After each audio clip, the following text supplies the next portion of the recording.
Hello and welcome.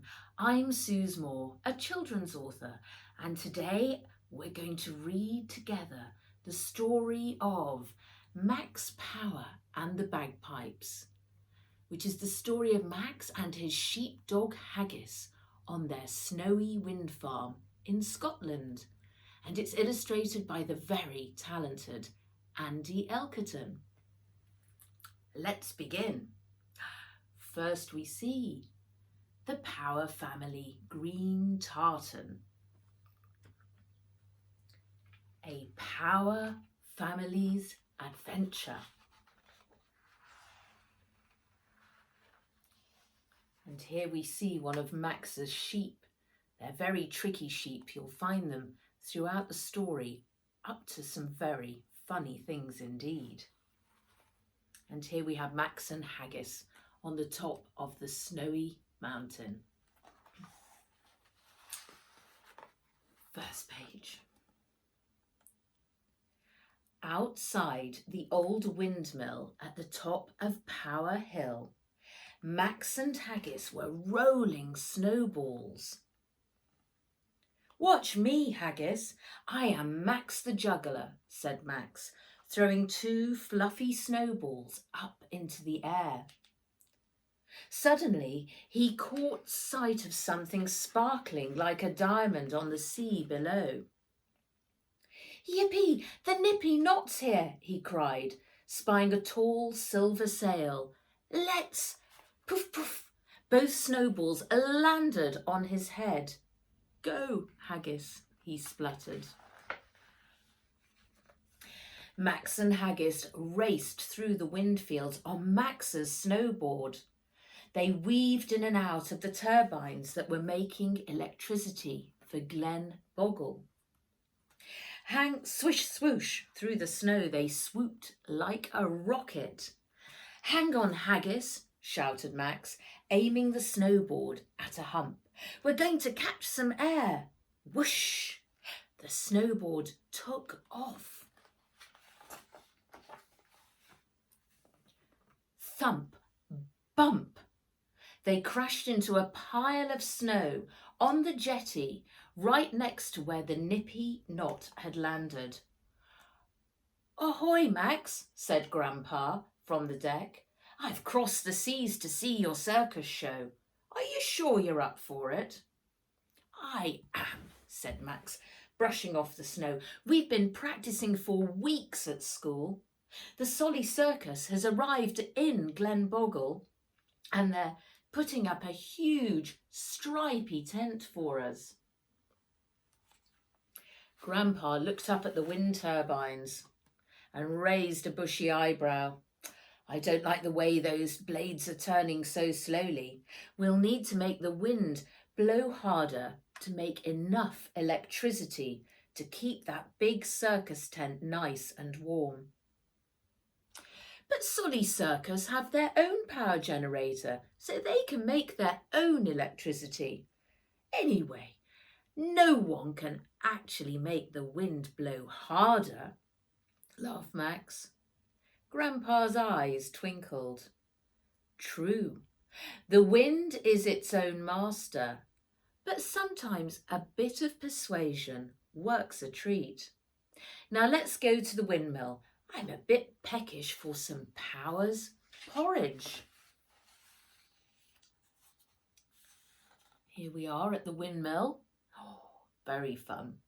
Grandpa Power sat in front of a steaming bowl of porridge inside the higgledy-piggledy creaking wood kitchen.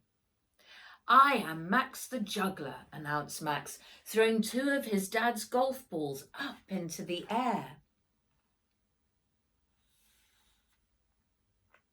He caught one, but the other bounced off the ceiling with a ping and plop.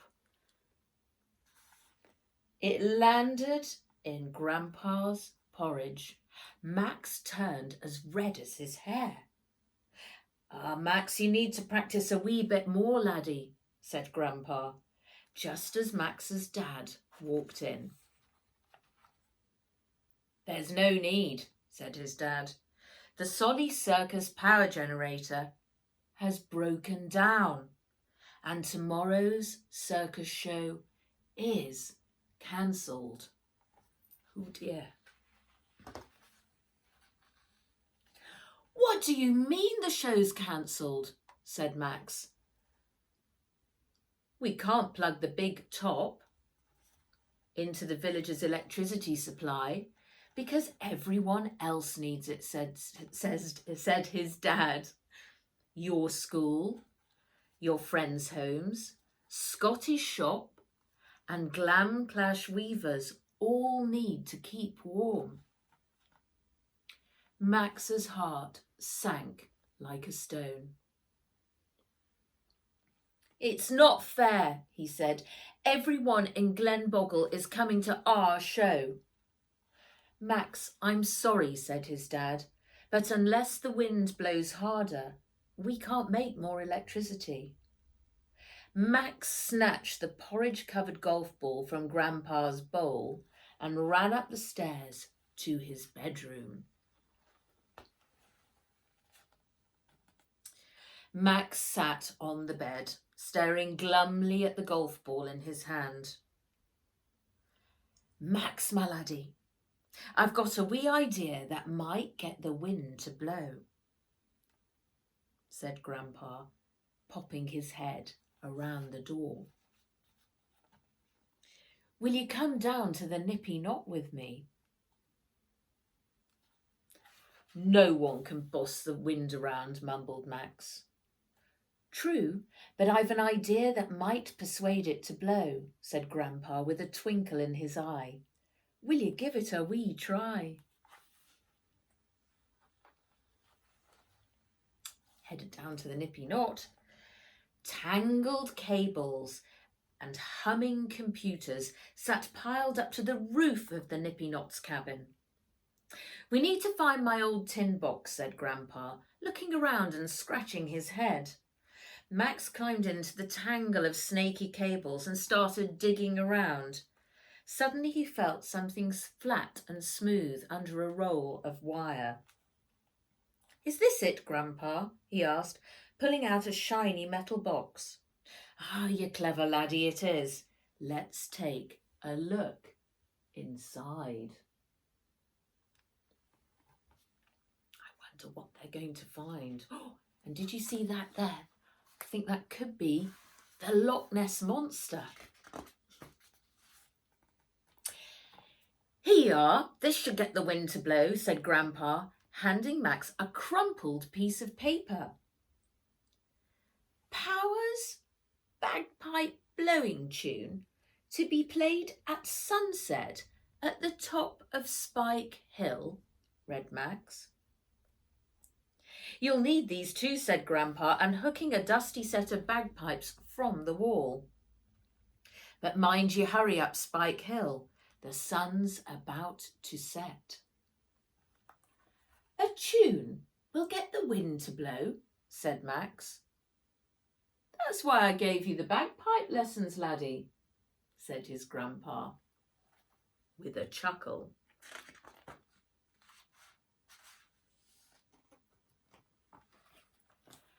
Max and Haggis reached the top of Spike Hill just as the sun came to rest on the sea like a big, glowing orange.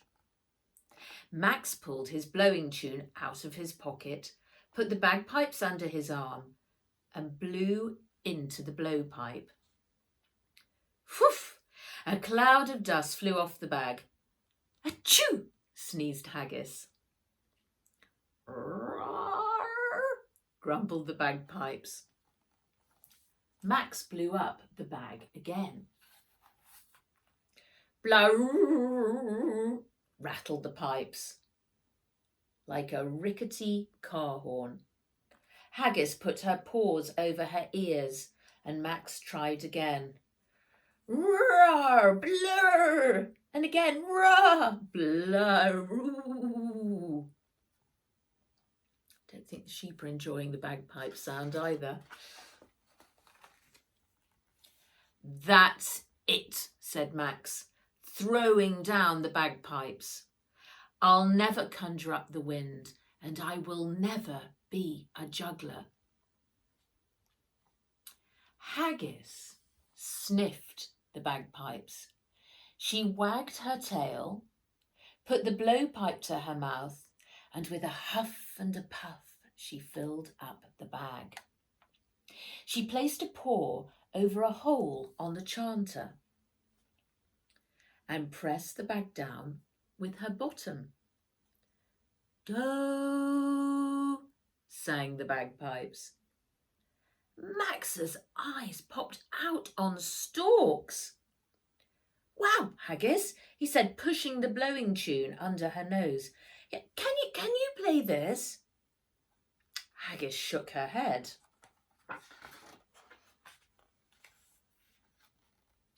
Max looked at the sun. It was only half an orange now. I know, we could play it together, he said. Woof, said Haggis, blowing up the bag. She pressed it down with her bottom at the same time as Max played the blowing tune on the chanter. Bit of teamwork here. Do, do, re, do, do, la, sang the bagpipes. Whoosh, replied the wind, whistling in over the sea, roaring up the hills towards the music. The blades of the wind turbines started to spin faster and faster. La la la me, sang the bagpipes. The wind howled and snatched at the blowing tune and the bagpipes. No, cried Max, leaping up. He caught the bagpipes in one hand and the tune in the other, but suddenly the wind turned into a whirlwind and scooped up Max and Haggis.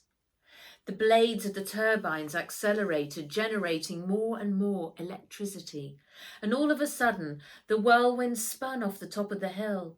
Help, cried Max, we're being blown out to sea. And the sheep.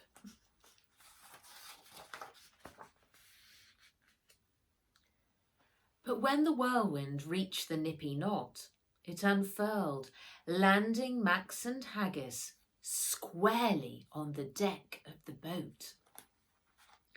Phew, said Max, his head spinning. Ye and Haggis did a grand job conjuring up that wind. There's going to be plenty of electricity for Solly's big top now, said Grandpa, chuckling. And the very next evening, in the brightly lit, toasty warm, big top, Max juggled 3 golf balls at once. The audience cheered. Woof, woof, said Haggis. That's my grandson, shouted Grandpa. The Windmaker and the Juggler. The end. And do you know what happened to those bagpipes? Let's have a little look, shall we? I think perhaps after all, the sheep really know how to play them.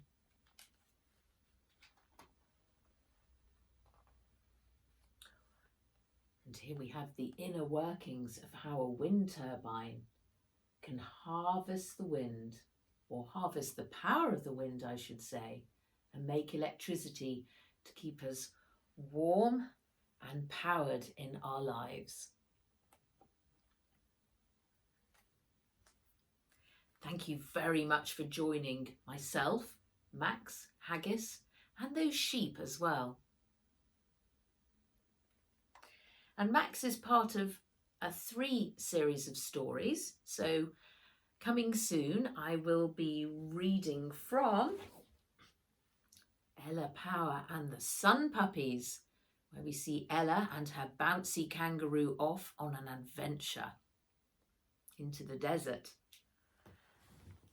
And after that, we go underwater with Flo and Mo Power and the big storm.